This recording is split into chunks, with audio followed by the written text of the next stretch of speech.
نحمدہ ونصلی علی رسولہ الکریم اما بعد۔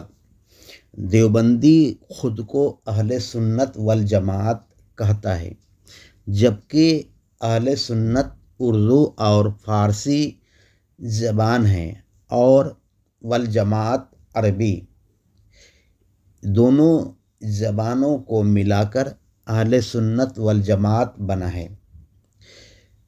اس لیے دیوبندی کو گلابی بھی کہتے ہیں، کیونکہ گلاب رنگ بھی سفید اور سرخ کو ملا کر بنایا گیا ہے، اور ان کا مسلک بھی وہابی اور سنی کو ملا کر بنایا گیا ہے، اور ان کا مذہب بھی وہابی اور حنفی کو ملا کر بنایا گیا ہے۔